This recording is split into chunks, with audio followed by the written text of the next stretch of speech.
Hey everyone, I'm Lake Fork Bass Guide Stephen Fatherree, and in this short video, I want to explain to you some of the tips, techniques, and lures that you can use to be successful in the Big Bass Splash Tournament. In 2015, I finished second place in this tournament, winning a truck and a brand new Triton bass boat by using the following techniques. The ultimate goal in this tournament is to catch a bass that is over 24 inches. Sometimes early in the morning this time of year, you will see bass schooling over open water, especially on cloudy and very calm days. Whenever I see that this is happening, I like to throw a topwater bait to these schooling fish. I like to use a walking style bait on 12-pound monofilament line and stick with natural colors such as shad. Now when you see that there's abundance of bait fish in shallow water on your electronics, I like to fish shallow using a shallow crankbait, a shaky head, a drop shot, or even a swim jig.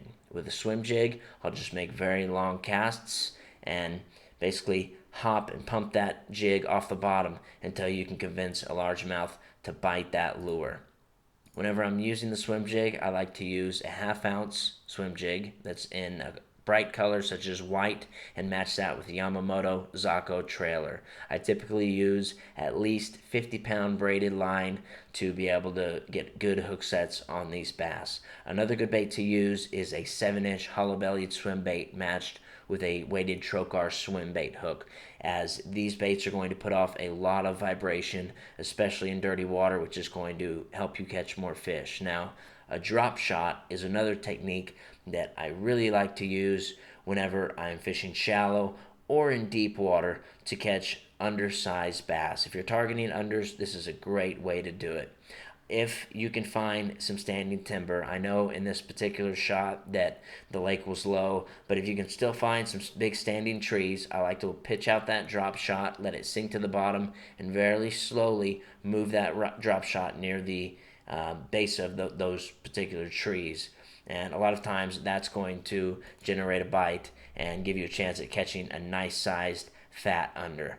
With the drop shot, I like to use a 3/0 trocar finesse worm hook. When I decide to fish a shallow running crankbait, I like to just fan cast those shallow areas where I have seen and found some bait fish. I'll just make very long casts and very erratically retrieve that bait back to the boat. I like to use a stop and go retrieve, as that does seem to work best. In clear water, I like to use more natural type color shallow crankbaits, while when I'm fishing in more dirty water, I prefer to use a darker colored crankbait such as the Rapala DT6 in this bright color here.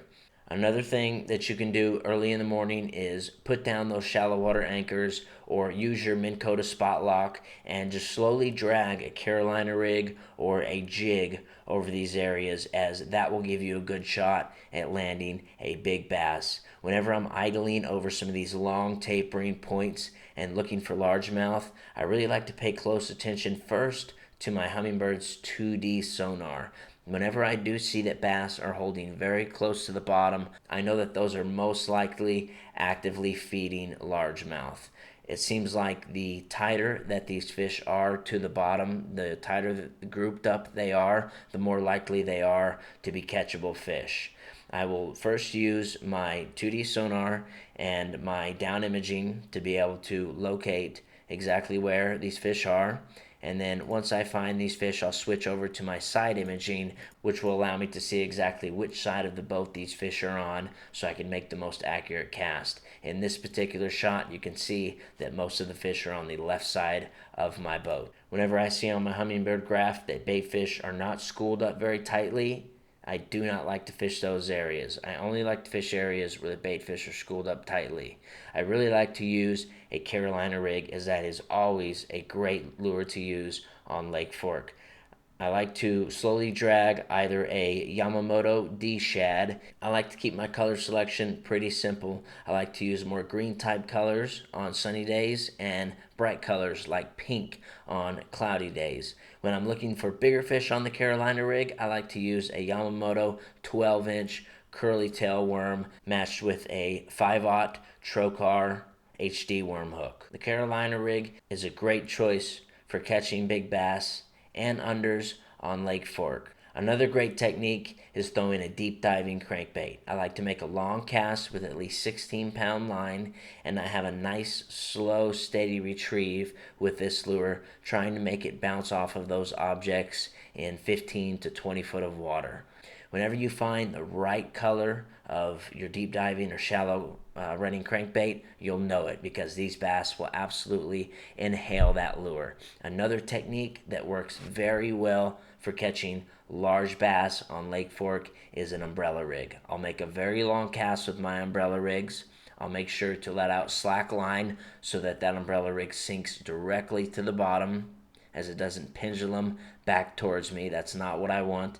And as soon as I find that Carolina rig has hit bottom, I'll quickly pick up that slack line and start a nice medium to slow retrieve back to the boat. Whenever I feel a fish grab onto that lure, I'll just lean back into him, use the reel to set the hook, as oftentimes you'll have more than one fish bite that umbrella rig. Now, in this tournament, you're going to have to release many slot-sized fish, which is unfortunate, but at least you had fun catching those fish. It's also going to be a very crowded event. This is the most popular and the most crowded tournament that we have on Lake Fork every year. So one of the main things that helped me to be able to finish second place in 2015 was using my personal guide lanes, which are now available to the public. The Lake Fork Guide Lanes chip consists of over 800 guide lanes waypoints to follow and 200 plus SRA buoy waypoints to follow, which were mapped out during the peak of the drought in 2014. That way you can explore more Lake Fork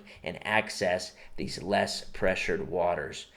In 2015, when I finished second place in this tournament, I fished over 10 spots before catching that second place bass, because I was able to quickly navigate the lake and get to areas that many other anglers are not able to safely navigate towards. It's very important to drive directly over each one of these waypoints, considering you do not have an oncoming vessel following those same waypoints. As you can see in this video here, upon creating the Lake Fork Guide Lanes years ago, the water was extremely low, which is why the Lake Fork Guide Lanes will give you so much more access to these less pressured waters and give you the best shot at catching a giant fish in this tournament. So in this video, you just learned about some of the tips and techniques and products that I would use to be successful in the Big Bass Splash tournament. Make sure to check out lakeforkguidelanes.com or pick up your own copy at most all of the major Lake Fork marinas. Good luck fishing.